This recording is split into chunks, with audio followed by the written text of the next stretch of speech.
As Africa's leading defense news portal, DefenseWeb aims to give you the latest updates on African defense, the South African National Defense Force, and the defense industry. Hi folks, welcome to the past week in defense. In this week's edition on the continent, Tunisia emerges as a big customer for Turkish military hardware. Nigerian Army is operating Isotrex armored personnel carriers as it orders another 52 Ezugwu armored vehicles. Ethiopia is operating Chinese mobile bridges. The British Army trains its 500th Somali soldier in infantry skills as the US military's Africom commander visits Somalia, and the Kenya Police Air Wing is dissolved and merged into a new department. In SANDF news, COVID-19 puts paid to Armed Forces Day 2021. A presidential letter authorizing soldier beach patrols is received by the Joint Standing Committee on Defense. The SA Air Force assists in the rescue of 6 flood victims and misses its flying hour targets. In industry news, Denel is seeking a professional auctioneer. Alaris Antennas assists Hensoldt South Africa to combat rhino poaching, and the Lanseria Aerospace and Defense trade show is cancelled. In African defense news, Tunisia, a big customer for Turkish military hardware. 5 Turkish companies have sold Tunisia $150 million worth of military hardware in recent times, from unmanned aerial vehicles to armored personnel carriers. In late December, Ismail Demir, chairperson of Turkey's defense industry's presidency, said that our defense industry made significant exports to Tunisia in the last days of the year. Under the coordination of our agency, 5 of our companies signed exports of $150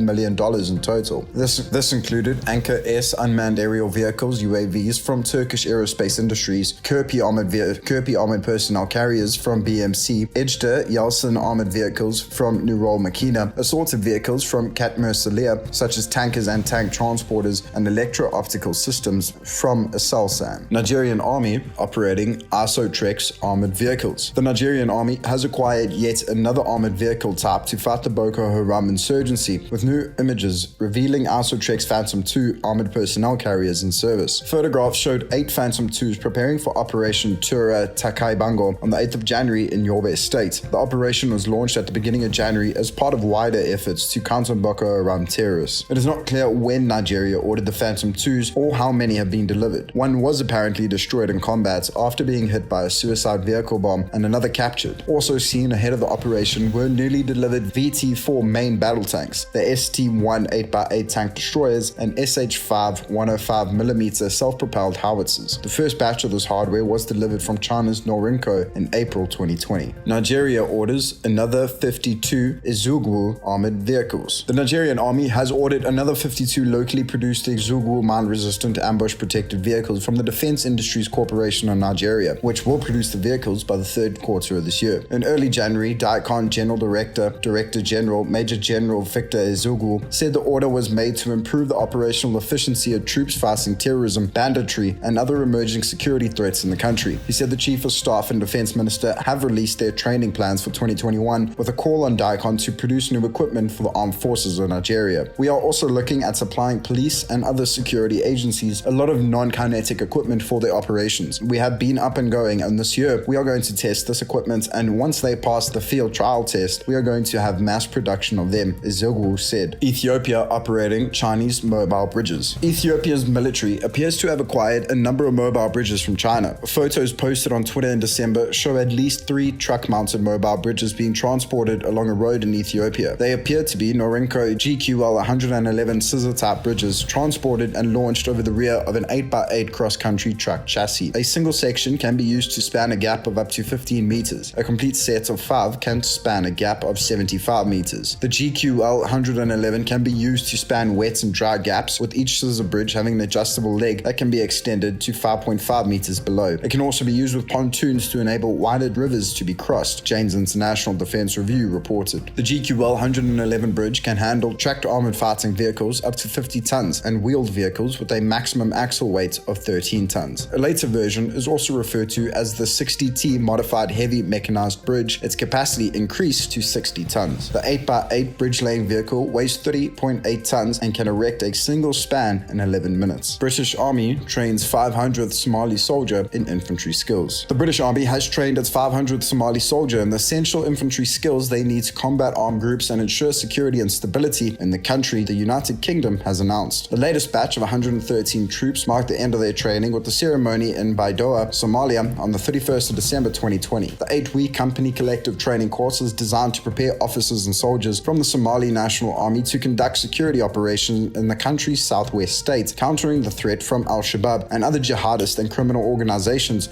the UK Ministry of Defence said. The 26-man British training team from 2nd Battalion, Princess of Wales Royal Regiment, taught students skills including marksmanship, patrolling, medical aid, and other counter-improvised explosive device techniques. On completion of the course, soldiers were provided with uniforms and equipment which, when combined with their training, will allow them to operate much more effectively. The contingent is the 5th Somali company trained by Britain since the course was rolled out in the country in September 2019. The UK has also provided the SANA with military vehicles to support security operations and new barracks in Baidoa that can accommodate 450 troops. Africom commander visits Somalia. US Army General Stephen Townsend, commander US Africa Command, completed a multi-day engagement in Somalia and a visit to the amphibious assault ship USS McKinnon Island LHD-8 operating off the coast of Somalia between the 16th and the 18th of January. While in Somalia, Townsend met with US Ambassador to Somalia Don Yamamoto and key military leaders from the Somali Armed Forces, including Minister of Defense Hassan Hussein Haji and Somali Chief of the Defense Forces Brigadier General Odawa Yusuf Raij, to discuss continued security cooperation between the US and Somali partners, as well as joint efforts to counter the Al-Qaeda-aligned terrorist group Al-Shabaab. The visit comes roughly a month after US Africa Command stood up Joint Task Force Quartz, the organization responsible for the repositioning of US forces in East Africa. Kenya Police Air Wing dissolved, merged into new departments. The Kenya Police Air Wing has been dissolved, incorporated into the Kenya Air Force, and subsequently become part of a new National Air Support Department, or NASD. The department is a multi-agency unit that falls under the Ministry of Defense and is charged with coordinating Kenya's National Air Response Services. The department was inaugurated by President Uhuru Kenyatta on the 17th of December 2020. The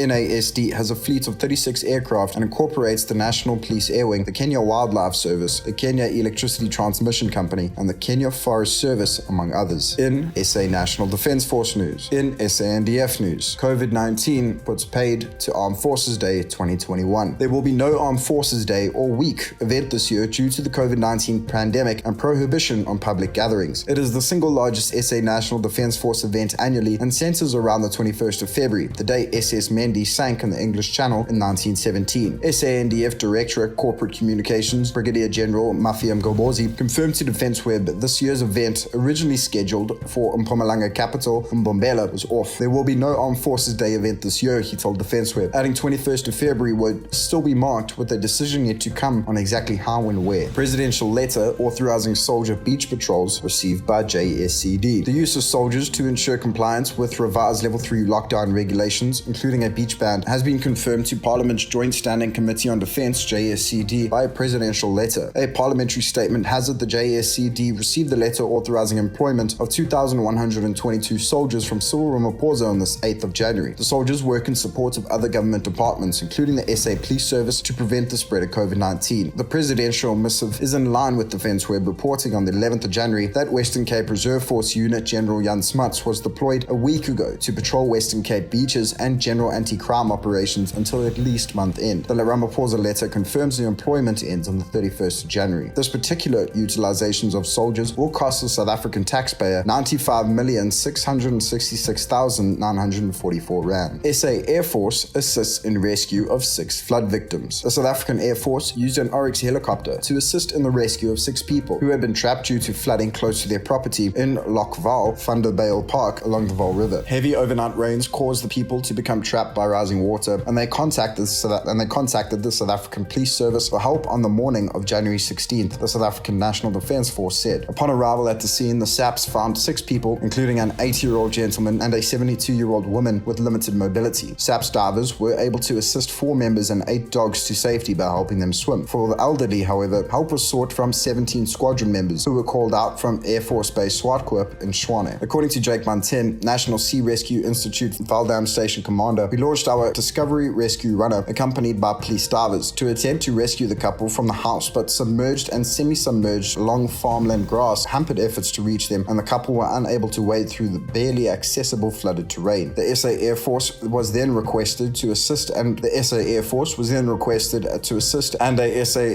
RX helicopter airlifted the couple to safety. SA Air Force misses flying hour targets. The SA Air Force did not meet its own set targets for flying hours in the 2019/2020 financial year year, with total hours and VVIP hours both less than planned. According to the Department of Defense annual report for that financial year, the SA Air Force expected aircraft from its VIP squadron to spend 1,000 hours moving top government people, including President Cyril Ramaphosa, to and from important meetings and events locally, continentally, and internationally. This target was missed by 92.9 hours. All told, the SA Air Force planned for its aircraft to be airborne for 17,200 hours, with by far the majority, 12,200, used for force preparation. 4,000 hours were set aside by the Air Force budget planners for use in force employment of SA Air Force assets. 2,576 of these were used. And in industry news, Denel seeking professional auctioneer. Denel is looking to hire a professional auctioneer for a period of 3 years to dispose of movable and immovable assets. In a tender that appeared on tenderbulletins.co.za on the 20th of January, Denel said it was seeking the services of a professional, highly competent, well-managed auctioneer to assist with the disposal of movable and immovable assets. Appointed will be as and when required with a sole mandate. The proposed auctioneer must be familiar with the prescribed regulations that governs the disposal of properties and state assets within the public sector, including the advertising methods and processes. The tender stated the proposals are invited from suitable professional service providers who will be able to dispose of various assets within the Denel group, including movable and immovable assets, with a maximum period of 3 months and at a selling price that is acceptable to Denel SOC Limited through an auction. A briefing meeting is scheduled for the 1st of February and the tender closes on the 23rd of February. Alaris Antennas assists Hensoldt South Africa to combat rhino poaching. Alaris Antennas, in partnership with Hensoldt South Africa, is helping the non-governmental organization Stop Rhino Poaching to curb the killing of these critically endangered animals. Stop Rhino Poaching was established in 2010 as a response to the sudden and steep escalation in rhino poaching across South Africa. Since the start of the poaching epidemic in 2008, South Africa has lost over 8,600 rhinos, a figure that, despite much effort, increases daily. Poachers seem to have the upper hand, Alaris Antennas said, as they know when to strike. Intelligence-driven operations are the cornerstone elements to cracking the poaching syndicates. Technology plays a critical role in helping law enforcement stop poachers, with radar being used successfully to detect, track, and provide real-time actionable intelligence to friendly forces. Stop Rhino Poaching recently started deploying a mobile surveillance unit at undisclosed locations to detect poachers and moves it to reserves it supports in accordance with deployed criteria. The unit comprises of a high-definition radar with optical and thermal pan-tilt zoom camera and advanced video analytics. This system can be deployed as a standalone solution or serve as a support to larger surveillance systems. The system is fully mobile in rough terrain and can sustain itself with eco-friendly power for extended periods. Hensoldt Optronics and Alaris Antennas were heavily involved with the project, with Alaris installing a new repeater for the radar system. Lanseria Aerospace and Defense Trade Show cancelled. The Aerospace and Defense Trade Show, planned for March this year, is yet another COVID-19 victim, with organizers saying it is indefinitely cancelled. The show, announced last October as the Africa Aerospace and Defense Trade Show by the committee responsible for the biannual Africa Aerospace and Defense, or AAD, exhibition, was seen filling the gap between the deferred AAD 2020 and its scheduled successor AAD 2022. It was set down for 22nd to 26th of March at Lanseria International Airport. A 20th of January statement announcing the cancellation makes the point the decision not to go ahead with the trade show was not an easy one. Please like and subscribe to our YouTube channel, our daily and weekly newsletter, and our other social media platforms if you enjoyed the webcast. Leave your comments below. Thank you for listening. Stay safe, and we'll see you next week.